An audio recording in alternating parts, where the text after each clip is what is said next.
Block പഞ്ചായത്തുകളെയും മാലിന്യമുക്ത block പഞ്ചായത്തുകളായി പ്രഖ്യാപിക്കുന്ന ദിവസമാണ് ഏപ്രിൽ 3-ാം തീയതി. നമ്മളിവിടെ നിങ്ങളുടെ അധ്യക്ഷ പറഞ്ഞതുപോലെ മാർച്ച് 30-ാം തീയതി എല്ലാ ഗ്രാമപഞ്ചായത്തുകളെയും മാലിന്യമുക്തമായി പ്രഖ്യാപിച്ചിരിക്കുകയാണ്. ഇവിടെ സ്വാഗത പ്രസംഗത്തിൽ രാധാകൃഷ്ണൻ സാർ സൂചിപ്പിച്ചു, നമ്മുടെ വരുന്ന തലമുറ ആരോഗ്യമുള്ള തലമുറയായി വളരണമെങ്കിൽ നമ്മുടെ സമൂഹത്തിൽ നമ്മുടെ പരിസ്ഥിതി മാലിന്യമുക്തമായിരിക്കണം, നമ്മുടെ കുടിവെള്ളം മാലിന്യമുക്തമായിരിക്കണം. അപ്പോൾ അതിനുവേണ്ടി നാം ഇപ്പോൾ ഇവിടെ ഹരിതകർമ്മ സേനാംഗങ്ങൾ വളരെ നല്ല രീതിയിൽ പ്രവർത്തിച്ചുകൊണ്ട് നമ്മുടെ ജൈവ അജൈവ മാലിന്യങ്ങളെ സംസ്കരിക്കുന്നതിന്, ജൈവ മാലിന്യങ്ങളെ ഉറവിടത്തിൽ തന്നെ സംസ്കരിക്കുകയും അജൈവ മാലിന്യങ്ങളെ കളക്ട് ചെയ്തുകൊണ്ടെന്ന് അതിനെ തരംതിരിച്ച് സംസ്കരിക്കുന്നതിനുള്ള സംവിധാനങ്ങൾ ചെയ്യുക എന്ന് പറയുന്നത് വലിയൊരു പ്രവൃത്തിയാണ്. കഴിഞ്ഞ 2 വർഷക്കാലമായി വളരെ നല്ല രീതിയിൽ പ്രവർത്തനങ്ങൾ മുന്നോട്ട് കൊണ്ടുപോയിക്കൊണ്ടാണ് നമുക്ക് ഇന്നിപ്പോൾ കേരളത്തിൽ ഈ ഒരു പ്രഖ്യാപനം നടത്തുന്ന രീതിയിലേക്ക് മുന്നോട്ട് പോകുന്നത്. നമ്മുടെ ഈ പാമ്പാടി ബ്ലോക്ക് പഞ്ചായത്ത് മാലിന്യമുക്തമായി പ്രഖ്യാപിച്ചുകൊണ്ട് എന്റെ വാക്കുകൾ നിർത്തുന്നു. അന്താരാഷ്ട്ര സീറോ വേസ്റ്റ് ദിനത്തില് നമ്മുടെ കേരളം മാലിന്യമുക്ത നവകേരളമായിട്ട് പ്രഖ്യാപിച്ചിരിക്കുകയാണ്. അതിന്റെ അടിസ്ഥാനത്തില് നമ്മുടെ പഞ്ചായത്ത് തലത്തിലുള്ള പ്രഖ്യാപനങ്ങളും നടന്നു കഴിഞ്ഞിരിക്കുകയാണ്. ആ സാഹചര്യത്തിൽ പാമ്പാടി ബ്ലോക്ക് പഞ്ചായത്ത് മാലിന്യമുക്ത പ്രഖ്യാപനം നടത്തുകയാണ്. അതുപോലെ തന്നെ ഇന്നിവിടെ വിവിധ അവാർഡുകൾ വാങ്ങിയ പഞ്ചായത്ത്, പ്രത്യേകിച്ച് ആലപ്പുഴ ഗ്രാമപഞ്ചായത്തിന് പാമ്പാടി ഗ്രാമപഞ്ചായത്തിന്റെ പേരിലുള്ള പ്രത്യേക അഭിനന്ദനം അറിയിക്കുന്നു. സ്റ്റേജിലിരിക്കുന്ന വിവിധ സ്റ്റാൻഡിംഗ് കമ്മിറ്റിയുടെ ചെയർപേഴ്സൺസ്, വിവിധ പഞ്ചായത്തുകളെ പ്രതിനിധീകരിക്കുന്ന പ്രസിഡന്റുമാർ. പക്ഷെ നമ്മുടെ ഘട്ടങ്ങളെല്ലാം അട്ടിമറിക്കുന്ന രീതിയിൽ മാലിന്യം ഒരു വലിയ പ്രശ്നമായിട്ട് നമുക്ക് ബോധ്യപ്പെടുകയുണ്ട്. 7-ാം തീയതി ജില്ലാ തലത്തിലുള്ള പ്രഖ്യാപനത്തോടുകൂടി നമ്മുടെ നാട് മാലിന്യമുക്തമാകുമെന്നാണ് നമ്മൾ കണക്കൂട്ടുന്നത്. പക്ഷെ അതുകൊണ്ട് പഞ്ചായത്തിന് 8 പഞ്ചായത്തുകളിൽ സമ്മാനം ലഭിക്കുകയും അതുപോലെ തന്നെ മറ്റ് 2 സമ്മാനങ്ങൾ കൂടി നമുക്ക് അയലക്കുന്നതിന് നേടിയെടുക്കാൻ സാധിച്ചു. ബ്ലോക്ക് പഞ്ചായത്തിന്റെ പ്രസിഡന്റും ഇവിടെ വികസന സ്റ്റാൻഡിംഗ് കമ്മിറ്റിയുടെ ചെയർപേഴ്സണുമായിട്ടുള്ള എങ്കിലും എല്ലാ പഞ്ചായത്തുകളും എനിക്ക് തോന്നുന്നു ഒന്നിനൊന്നിന് മികച്ച രീതിയിൽ പ്രവർത്തനങ്ങൾ കാഴ്ചവെച്ചു. 1-ാം സ്ഥാനം നേടിയ അകലകുന്ന പഞ്ചായത്തിനെ പ്രത്യേകമായിട്ട് ഈ അവസരത്തിൽ ഞാൻ അഭിനന്ദിക്കുന്നു.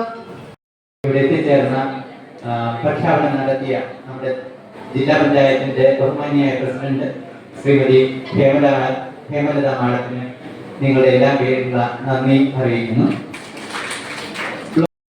സംതൃപ്തിയോടുകൂടിയാണ് ഇന്ന് ഈ വേദിയിലെ പാമ്പാടി ബ്ലോക്ക് പഞ്ചായത്തിന്റെ വേദിയിലെ ഞങ്ങൾ ഒന്നായിരിക്കുന്നത്. അതിന് പ്രധാനപ്പെട്ട കാര്യം മാലിന്യമുക്ത പ്രഖ്യാപനവുമായി ബന്ധപ്പെട്ട് കഴിഞ്ഞ 2 വർഷക്കാലം 2023 മുതൽ വരക്കുന്ന ഗ്രാമപഞ്ചായത്തില് പഞ്ചായത്ത് ഭരണസമിതിയുടെ ഒന്നാക്കിയും അതിലുപരി മുഴുവൻ ഡിപ്പാർട്ട്മെന്റിന്റെയും അതിലുപരി മുഴുവൻ ജനങ്ങളുടെയും ഒരുമിച്ചുള്ള ഒരു കൂട്ടായ പ്രവർത്തനമാണ് വരക്കുന്ന ഗ്രാമപഞ്ചായത്തിനെ ഇന്ന് ഈ പാമ്പാടി ബ്ലോക്കിന്റെ അവാർഡിന് തീർത്തിരിക്കുന്നത് എന്നുള്ളത് വളരെ സന്തോഷത്തോടെ പറയുകയാണ്. ഇവിടെ ബഹുമാനപ്പെട്ട ജോയിന്റ് മീഡിയ സൂചിപ്പിക്കുകയുണ്ടായി, പഞ്ചായത്തുകൾ തമ്മിലുള്ള ഒരു കടുംപിടുത്തം മത്സരമായിരുന്നു ഉണ്ടായിരുന്നു എന്നെങ്കിലും പറയുകയുണ്ടായി. എങ്കിലും എനിക്ക് അക്കാര്യത്തിൽ പറയാനുള്ളത്, കോട്ടയം ജില്ലയിൽ മാത്രമല്ല കേരളത്തിൽ ഒട്ടാകെ എടുത്ത് പരിശോധിച്ചു കഴിഞ്ഞാൽ മാലിന്യമുക്ത പദ്ധതിയുമായി ബന്ധപ്പെട്ട് വ്യത്യസ്തങ്ങളായ നൂതനങ്ങളായ പദ്ധതി ആവിഷ്കരിച്ച ഒരു പഞ്ചായത്ത് എന്ന് പറയുന്നത് അകലകുന്ന ഗ്രാമപഞ്ചായത്താണ് എന്ന് വളരെ ധൈര്യപൂർവ്വം ഞങ്ങളുടെ പഞ്ചായത്തിലെ മുഴുവൻ ആളുകൾക്കും ഒറ്റക്കെട്ടായി പറയാൻ നല്ല രീതിയിൽ കഴിഞ്ഞ 1-2 വർഷം 23 നമ്മളിത് തുടങ്ങി 25 ഇത്രയും നാളും അന്ന് തൊട്ട് നമ്മൾ ഒരു വലിയ പ്രയത്നം എല്ലാ പഞ്ചായത്തുകാരും നന്നായിട്ട് എടുത്തിട്ടുണ്ട്. അതിന്റെ ഒരു ഫലമാണ് നമുക്ക് ഇത്രയും എത്താൻ കഴിഞ്ഞത്. നമുക്കറിയാം, നമ്മൾ ഈ 100% പ്രദേശങ്ങള് അല്ലെങ്കിൽ 100% ശുചിത്വമായി എന്നും നമ്മൾ പറയുന്നില്ല. ഈ പ്രഖ്യാപനം കൊണ്ട് അത് ഉദ്ദേശിക്കുന്നുണ്ട്. നമ്മൾ ഉദ്ദേശിക്കുന്നത് അതിനുള്ള ഒരു സംവിധാനം, ശാസ്ത്രീയമായ ഒരു സംവിധാനം നമ്മൾ ഒരുക്കിയിട്ടുണ്ട്. എല്ലാ സംവിധാനങ്ങളും നമ്മൾ ഒരുക്കിയിട്ടുണ്ട്. ഇനി അത് മുന്നോട്ട് പോയാൽ മതി. അതിന്റെ അർത്ഥം, അതായത് എല്ലാ ജൈവ മാലിന്യങ്ങളും അജൈവ മാലിന്യങ്ങളും കൃത്യമായി സംസ്കരിക്കാനുള്ള സംവിധാനം ഒരുക്കിയിട്ടുണ്ട്. നമ്മുടെ വീടുകളിലായാലും ജൈവ മാലിന്യങ്ങൾ ഉറവിടത്തിൽ തന്നെ സംസ്കരിക്കണം. വീടുകളിൽ അത് അവരവർ തന്നെ സംസ്കരിക്കണം. മറ്റ് അജൈവ മാലിന്യങ്ങൾ നമുക്ക് സംസ്കരിക്കാൻ ബുദ്ധിമുട്ടുണ്ട്. അതുകൊണ്ടത് ഹരിതകർമ്മസേനയ്ക്ക് കൈമാറണം. അവരത് തരംതിരിച്ച് അത് ട്രീറ്റ്മെന്റ് പ്ലാന്റുകളിലേക്കും മറ്റും വിടുന്നതാണ്. നമ്മുടെ മുൻ വൈസ് പ്രസിഡന്റ് ആയിട്ടുള്ള ടൂറിസ്റ്റുകൾ വരുമ്പോൾ അതിമനോഹരമായ ഇടങ്ങൾ നമുക്ക് കാത്തു സൂക്ഷിക്കേണ്ടതുണ്ട്. അതുകൊണ്ട് അതിലേക്കുള്ള പ്രവർത്തനങ്ങൾ നമുക്ക് ഇടപെടാൻ കഴിയണം. ഈ അവാർഡ് ജേതാക്കളെ മുഴുവൻ പ്രത്യേകമായി ആശംസിക്കുന്നു. പ്രത്യേകമായി എന്റെയും പഞ്ചായത്തായ അകലകുന്നം പഞ്ചായത്തിനെ പ്രത്യേകമായി അഭിനന്ദിക്കുവാൻ ഞാൻ ഈ അവസരം വിനിയോഗിക്കുകയാണ്. വ്യത്യസ്തമായ പ്രവർത്തനം നടത്തി അകലകുന്നം ഗ്രാമപഞ്ചായത്താണ്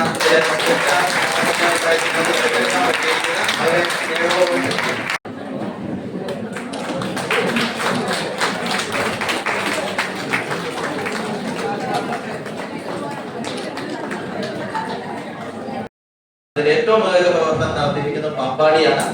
പാമ്പാടി സെക്രട്ടറിയും പ്രസിഡന്റിനെ ക്ഷണിക്കും.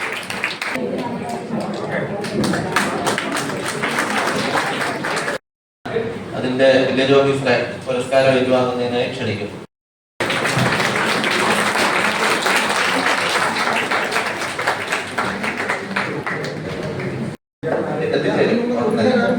അടുത്തത് മികച്ച സ്വകാര്യ സ്ഥാപനമാണ്. അത് സഞ്ജീവനം റീഹാബിലിറ്റേഷൻ സെന്റർ പൂരോപ്പടയാണ്. അതിന്റെ ഭാരവാഹികളെ അതിന്റെ സ്ഥാപനത്തിന് വേണ്ടി പ്രസിഡന്റും അതിന്റെ ഭാരവാഹികളും പുരസ്കാരം ഏറ്റുവാങ്ങിയിരിക്കുകയാണ്.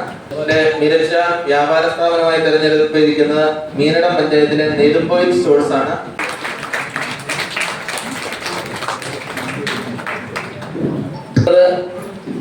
മികച്ച റെസിഡൻസ് അസോസിയേഷൻ ആണ്. അകലകുന്നം പഞ്ചായത്തിലെ കാഞ്ഞിരമറ്റം റെസിഡൻസ് അസോസിയേഷൻ ആണ്.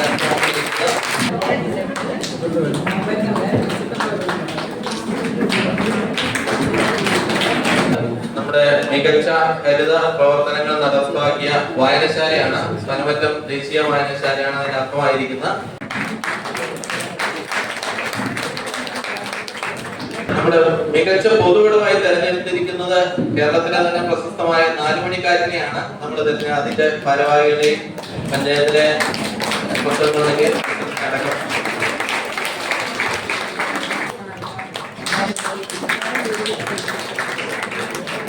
ഈ ബ്ലോക്കിലെ 8 പഞ്ചായത്തുകളിലെ ഏറ്റവും മാലിന്യമുക്ത പ്രവർത്തനങ്ങൾക്ക് നിർണായകമായ സംഭാവന നടത്തിയ CDS-നെയാണ്. അതിന് നമ്മൾ കിടങ്ങൂർ CDS-നെയാണ് തെരഞ്ഞെടുത്തിരിക്കുന്നത്. അതിന്റെ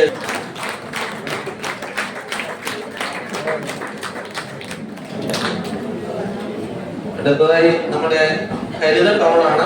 പാമ്പാടി ബ്ലോക്കിലെ എല്ലാ ടൗണുകളും ഹരിത ടൗണുകൾ തന്നെയാണ്. എന്നാലും അതിൽ മാർക്കിട്ടതിൽ ഏറ്റവും കൂടുതൽ മാർക്ക് ലഭിച്ചിരിക്കുന്ന കാഞ്ഞിരമറ്റം ടൗൺ ആണ്.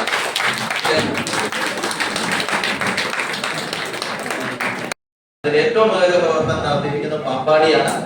പാമ്പാടി സെക്രട്ടറിയും പ്രസിഡന്റിനെ ക്ഷണിക്കും.